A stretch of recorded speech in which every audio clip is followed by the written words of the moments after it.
Tara and Andy's film reviews on OurGamers.co.uk. Hi guys, it is Tara Malik here and me, Andy Baines. And we are talking films. Okay, so this week we are talking about Black Panther. Oh yeah. Yeah. Oh yes. Yeah. Wakanda forever! Right, so this film is classified 12A. Director Ryan Coogler. Starring in this, you got Chadwick Boseman, Michael B. Jordan, Lupita Nyong'o. We've got quite a few well-known and some new faces in this one. Genre is animation, adventure, sci-fi. The running time is 2 hours and 14 minutes, so quite a decently lengthed film for... Yeah. Obviously that sort of thing. For reasons. Yeah. So what's it all about? Well, T'Challa, the king of Wakanda, rises to the throne in the isolated, technologically advanced African nation, but his claim is challenged by a vengeful outsider who was a childhood victim of T'Challa's father's mistake. Wow, there is some drama going on in that family, that's for sure. Okay, so let's get straight into this. Story, script, and pace, Andy. So good! Yes, right from the start, it's interesting. It's a whole new region and a whole new character. Yes. That we saw briefly in Civil War, it's not completely new. I'll tell you what, when we saw him in Civil War, I was like, I cannot wait till he gets his own film. That's one of the reasons why it may seem a little bit dragged out, because they do have a lot to explain. The past of the area, the how they've come about, the history. So it can be classed as a little bit long compared to some of the other Marvel films that have come recently, but that's because it's setting up stuff. It's got a lot to talk about. Fair dues. But I'm not complaining. From my perspective, I did feel just a few times it felt a little bit lengthy. I've just a few times. Did make a note, but for what it's doing, I can't complain. But overall, it's not a bad film. Yeah. I can't really complain about it. The pace wasn't bad. No. And decent escalation throughout. Yep. So absolutely. I have loved the intro as well. I love the storytelling aspect of it. Yes, it was so beautifully done. It was different as well from any other Marvel film. It was a different way of doing things. I like it a lot. A few funny moments dotted about as well, so you got a little bit of comic relief here and there, but it is quite a serious film though, I mean, you've got this whole kingdom and someone wants to take your place and everything's happening and your father died. Stuff happened in the past that you didn't know about, learn about, etc. Yes. Yeah, it was a good story actually. It was well written. Mm-hmm. Action? Yes. Brilliant, really good fight choreography and scenes. I love it. Yes, the styles of fighting is obviously again different from other films because it's feline, innit? So innit? Feeling good. I'll give you that. There's a high five. You're doing well with your puns lately. Thank you. But no, decent combat right from the start. It is different because, as you say, the main character is a bit of a feline sort of role to him. The fact that they've got different kind of weapons as well. Yes. Everything's a different. For the technology and everything they have and the materials that they use and that's available they even to them. strip it back. They even have like a very basic fight where it's just two people, no special stuff other than a couple of sticks and whatever. There's even fights like that in it, which is nice to see because rather than being too advanced and magic based or this based, with all the other Marvel universe, it is literally just stripped back rather. I really enjoyed the chase scene as well. While we're talking about action. The bodies were ripped, and they were stripped. I enjoyed the chase scene as well. There was a decent chase scene. I've got love to the car chase scene, and there's a bit in there, and it cracked me up. I think I saw the film twice, or at least twice. Did, yes. I saw it with you, and I saw it with my family. Yep. And the same bit cracked me up twice. It's such a funny bit in the car scene. It's brilliant. But the chase scene itself, the perspectives, the shots, the action, the trailer hints at the chase scene. Neon, like the location, sorry. The trailer hints at it, but doesn't spoil. Yeah, no, I really, really enjoyed that car chase scene. It's got to be done. Absolutely. Don't mess.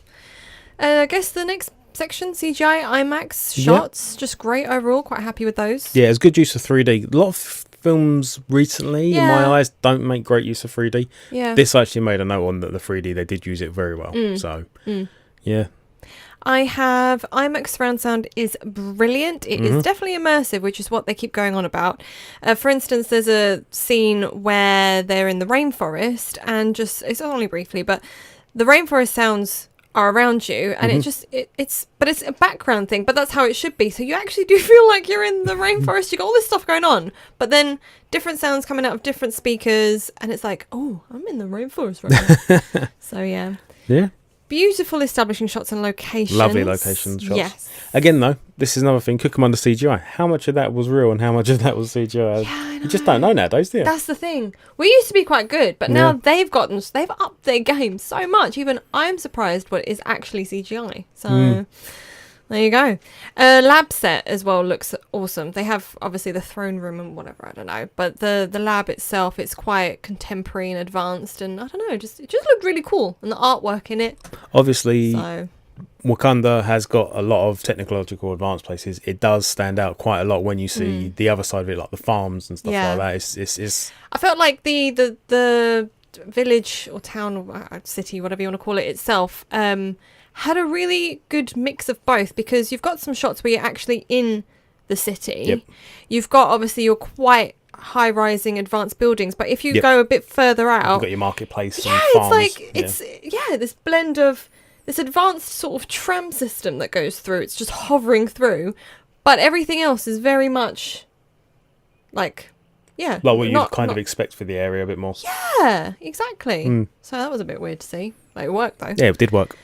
I think that's all I've got for that. Yep. So costumes and culture, obviously massively a huge part of the film. Absolutely, it was time. Let's bring it forward, and let's bring on those bright colours and the culture and the music and all of that. I'm feeling it.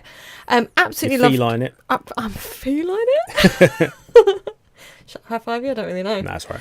I love the cultural aspects, the music, costumes, the accents. I know in films I keep pointing out they had a Spanish accent, they had a whatever accent. It makes a difference, because if they're just going to talk with an American accent or a British accent or whatever, if it's not supposed to be that, it does stand out because it's not authentic. So I kind of myself do expect to hear the accent of the place. That's not a stupid request. And I like it as well. I really like it. So all makes such a difference to transport you to there and make it believable and authentic, and nice drum beats throughout as well. You've got those underlying almost like rhythmic heartbeat sort of thing. They use the culture in the music throughout the film as well, from memory. It really fit perfectly. And I love the colours and costumes and the intricate beadwork and embroidery and detail that's gone into everything as well. Because obviously you see there's this one shot where you've got, I guess, like the different tribes. They all have different, like, they're colour-coded tribes, basically. So you know who's come from where. But it was just all this vibrancy. I loved it. So yeah, I'm glad they did that. That was really well done. Uh-huh. I can't wait to get it on Blu-ray to watch it again. Yeah, absolutely. I've got it pre-ordered. Oh, nice one. I'll high five you for that. Well done, Andy. Casting characters, if you're ready to move on. Yes. Spot on. Yep. Absolutely loved who they picked for every single character in this. It's brilliant. Oh, what's her name? I wanted the lady. You know, like the right-hand lady to T'Challa. What's her name? She's fantastic. Don't know who. Oh, is this Danai Gurira? I think it's her. She's brilliant. Her portrayal of her character. Yeah, her attitude. It's the way she and even just the facial expressions can say it all. Like she literally is the perfect character for that. It's brilliant. So very well performed by pretty much everyone, to be honest. The thing is, I wrote down just sad and shocking character choices. I think those might have been for some of the baddies. I think that's why I wrote that one down. And then I wrote desperate times. So desperate times call for desperate measures, I guess. It was a while ago, but hey. But overall, performances from everyone. So that's not to say that they performed badly. That might have just been a brief sort of plot script writing bit.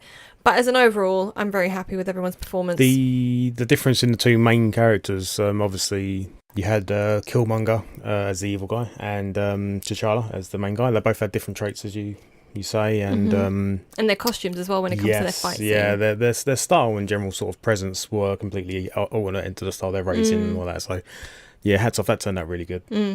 Just the dynamics of that one. Yes. I think that's all I've got for that section. Yep. Okie dokie, randoms. Now, for some reason, I know you've got that really big epic, which it builds up to, sort of fight scene at the end. Oh, I remembered now about my sad, shocking character choices. I know who I'm talking about. Okay. Shall I say who it is? Yeah, if it's not spoiler. His best friend. Or I think sort of pretty much his best friend. I mean, it's his best friend. Character choices. Yeah, desperate times, I guess. So I kind of understand where he's coming from, but at the same time, I'm like, no! Loyalties, man. And anyway, I preferred the first half more than the second, despite you got that big fight scene at the end, which was really good, but for some reason, I just enjoyed the first half more. I think maybe because of the car chase scene and the way everything was laid out. There were a lot of actiony bits in the first part as well. Yeah. I know you got that big fight scene at the end, but I think that's where you had the first half. Oh, that's something we didn't mention. There is a bar/casino sort of scene. Pretty good. That has verticality in a very small area compared to some of the other fights. So that was quite well done. The way they got people fighting in confined area. I think that's what it is. Like the first half had more. You had your base and your foundation and your storytelling, some interesting shots. The character development of trying to figure out, okay, he's going to become king. And then you've got your action scenes and your car chase scene. Then I felt it kind of slipped a little and it dragged a little. And then you got your big end scene with the fight. So I think that's probably why I preferred the first half, because I feel like they made use of it a bit more, if that makes sense. Yeah. So that's that one. There's a mid and end credits scene. So sit there and be patient. And... that's all I've got, I think. That's it, yeah, go on then. Okay, rate. So the rating it has gotten is a 7.7. What are you giving it? I've got 8 written down here. I have 8 as well. I'm happy to go for 8. Oh, we're actually the same. On a film that is good, we finally bring you a good... There's no rant in this one. I'm all happy. Other than a little bit just then. Oh, it's not really a rant. I wouldn't class that as... You know what a rant is from me. Point. That is not a rant. And don't start otherwise. Until next time, let's go now. On that note, take care and we'll see you very soon. Bye. Thanks. Thanks to Cineworld Festival Leisure Park Basildon for the best experience around.